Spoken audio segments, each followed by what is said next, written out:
இன்றைக்கி வீடியோவை யாராச்சும் ஃபஸ்ட் டைம் பார்க்குறீங்க அப்படின்னா கண்டிப்பாக சேனலை சப்ஸ்கிரைப் பண்ணிவிட்டு பாருங்கள். என்ன விலாக் அப்படின்னா வந்து பெரியபாளையத்தம்மனுக்கு சண்டே வந்து கூழ் ஊற்றுற விலாக் தான். சாட்டர்டேவே வந்து மறுநாள் கூழ் ஊற்ற போகிறோம். அந்த வைப் வந்து ஸ்டார்ட் ஆகிடுச்சு.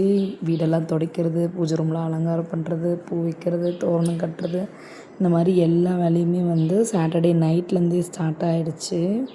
என் கூடவே என் பசங்களும் செம்ம இன்ட்ரெஸ்ட்டாக வந்து எல்லா வேலையும் செஞ்சிட்ருந்தாங்க. நம்ம வீட்டில் ஒரு சாமி படமுமே தனித்தனியாக பார்த்து அது வந்து ஒருத்தவங்க கையில் கொடுத்து செஞ்சது. ரெடில்ஸில் தான் நான் கம்ப்யூட்டர் சயின்ஸ் கிளாஸ் போகும்போது அந்த படத்தெல்லாம் ஒவ்வொரு சாமியும் என்னென்ன சாமியெலாம் நம்ம கும்பிடுவோமோ அதெல்லாம் ஒவ்வொன்றா தனித்தனியாக பார்த்து பார்த்து செஞ்சது. அதனால் பாருங்கள், அதுக்கு மட்டும் தனியாக வந்து அலங்காரம் பண்ணிகிட்ருந்தேன். பெரியபாளையத்தம்மா அப்படின்றதால வேப்பிலை இருக்குது தெரியுமா, வேப்பிலை வச்சு வந்து தோரணம், மாலை இதெல்லாம் கட்டி ஃபுல்லாக வந்து ரெடி பண்ணியாச்சு. இன்றைக்கி கொஞ்சம் சீக்கிரமாக தூங்கினா தான் நாளைக்கு எழுந்துக்க முடியும். இந்த சாய்பாபா வந்து இப்போ துதி பர்த்டேக்கு வந்து நம்ம கோயில் போயிருந்தோம் இல்லையா, அப்போ கொடுத்தாங்க, கிஃப்ட் பண்ணாங்க. எல்லாமே வாங்கிட்டு சண்டே தூங்கி எழுந்து வேலை செய்யலாம். எழுந்துக்கு லேட்டுங்க, சூரியனே வந்தாச்சு. சரி கோலம் போடலான்ட்டு மார்னிங் வந்து வாசல் வந்து ஃபுல்லாகவே சாணம்லாம் மொழிவிட்டாங்க அத்தை. நான் காலையிலேருந்து கோலம் மட்டும்தான் போட்டேன்.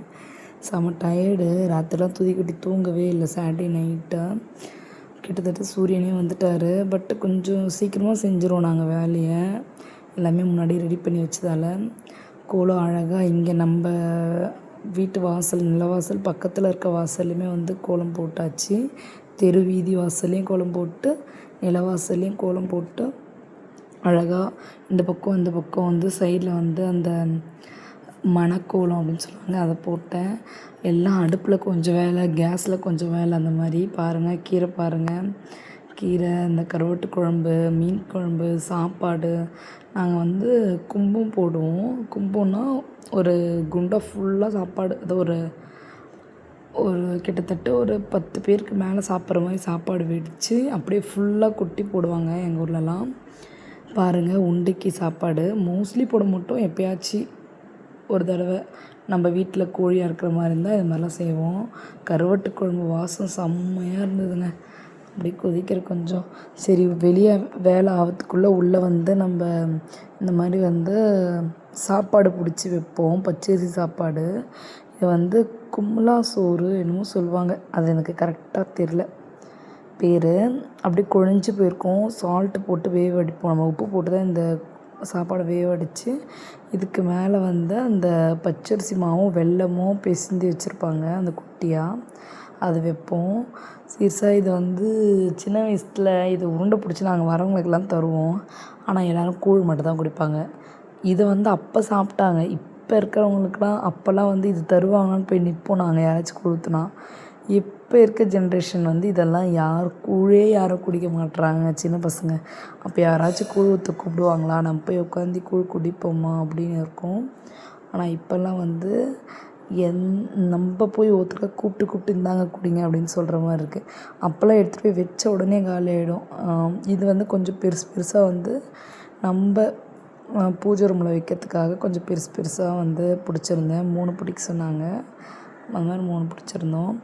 நம்ம இந்த சண்டே ஃப்ரீயாக இருக்கிறதால ஃபஸ்ட்டு சண்டேவே வந்து சாமி கும்பிட்டுடலாம் அப்படின்னு சொல்லி எல்லாமே ரெடி பண்ணிவிட்டு மாவிளக்கும் ரெடி பண்ணியிருந்தேன். நம்ம உண்டை பிடிக்கும் போதே வந்து வெளியே உண்டை வேக வைப்போம்ல, அந்த உண்டை பிடிக்கும் போதே பெரிய விளக்கு ஒன்று செய்வாங்க. இருந்தாலும் மாவிளக்குன்றது நம்ம எப்போவுமே கூழ் ஊற்றி இலை போட்டாலே இந்த மாவிளக்குன்றது வைப்பாங்க. நான் கொஞ்சம் டிஃப்ரெண்ட்டாக வந்து டிசைன் பண்ணியிருந்தேன், வேப்பிலெல்லாம் வச்சு பார்க்க அழகாக இருக்கும் அப்படின்ட்டு. இது வந்து நான் ஒரு தடவை இந்த மாதிரி ஆடி மாதம் திருவிழாவில் தான் எல்லார் வீட்டிலேருந்தும் மாவிளக்கு எடுத்துகிட்டு வந்து வைப்பாங்க கோவிலில். ஒருத்தவங்க இந்த மாதிரி டிசைன் பண்ணியிருந்தாங்க. அது பார்க்கும்போதெல்லாம் எனக்கு அது பார்க்கும்போது நம்ம எப்போயாச்சும் ஒரு தடவை பண்ணணும் அப்படின்ட்டு ஒரு 2 இயர்ஸ் ஆச்சு அதை பார்த்து. பட் நான் அந்த மறக்காமல் ஞாபகம் வச்சுட்டு இந்த வருஷம் வந்து அதே மாதிரி பண்ணிட்டேன். பாருங்கள், சுற்றி குங்குமம் மஞ்சள்லாம் வச்சு அழகாக வந்து அந்த ரெடி ஆகிடுச்சு அந்த மாவிளக்கு. ஃபைனல் அவுட்புட் இதுதான். யாருக்குள்ள இந்த மாவிளக்கு பிடிச்சிரோ கண்டிப்பாக நெக்ஸ்ட் வீக் நீங்கள் சாமி கும்பிட்டீங்கன்னா ட்ரை பண்ணுங்கள். அண்ணன் பையன்லாம் வந்திருந்தாங்க.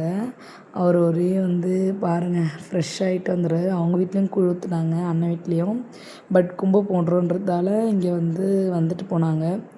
சரி அப்போ தான் நாங்கள் ஆஃப்டர்நூன் வருவோம், நீங்கள் கண்டிப்பாக வரணும் அப்படின்னு சொல்லி கூப்பிட்டோம். அதனால் வந்திருந்தாங்க. எல்லாமே ரெடி ஆகிடுச்சு.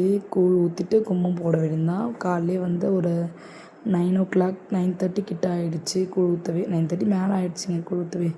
பாருங்கள் எந்த அளவுக்கு பெரிய குண்டானில் வந்து கூழ் வச்சுருக்கோம் அப்படின்ட்டு.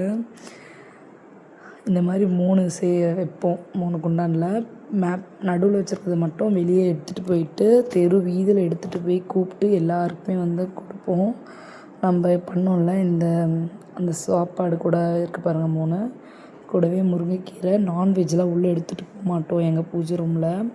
ஏன்னா வந்து நாங்கள் ஏழுமலையார்லாம் கும்பிட்றதால நான்வெஜ் எடுத்துகிட்டு போக மாட்டோம். இந்த மாதிரி தான் பெரிய இலை போட்டு கும்பம் போடுவோம். சேவல் அறுக்க போகிறதால தான் கும்பம் போடுறோம். அப்படி இல்லைன்னா 5 இலை போட்டு சாமி கும்பிட்ருவோம்.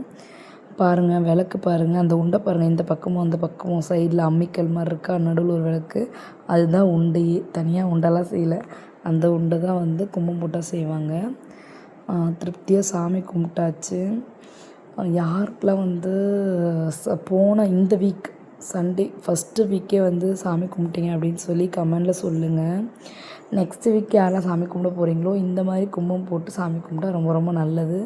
யாராச்சும் நியூவாக சாமி கும்பிட போகிறீங்கன்னா இந்த மாதிரி பண்ணி பாருங்கள். ரொம்ப ரொம்ப நல்லதுன்னு சொன்னாங்க. நாங்கள் எப்படியாச்சும் ஒரு 3 இயர்ஸ்க்கு ஒரு தடவை இந்த மாதிரி கும்பம் போட்டுருவோம். லாஸ்ட் இயர் போடலை, அதுக்கு முன்னாடி இயர் நான் ப்ரெக்னெண்ட்டாக இருந்ததால் போடல, இலை போட்டோம். மோஸ்ட்லி ப்ரெக்னெண்ட்டாக இல்லாமல் இருந்தால் இது போடலாம் வீட்டில். ரொம்ப நல்லது. கும்பம் போட்டால் ரொம்ப நல்லதுன்னு சொல்லுவாங்க. கீழே வேப்பிலை, வைக்கோல் எல்லாமே போட்டு கும்பம் போட்டோம். இவ்வளோதாங்க வீடியோ. உங்களுக்கு பிடிச்சிருந்தா மறக்காமல் லைக் பண்ணுங்கள், ஷேர் பண்ணுங்கள், சப்ஸ்கிரைப் பண்ணுங்கள். பாய்.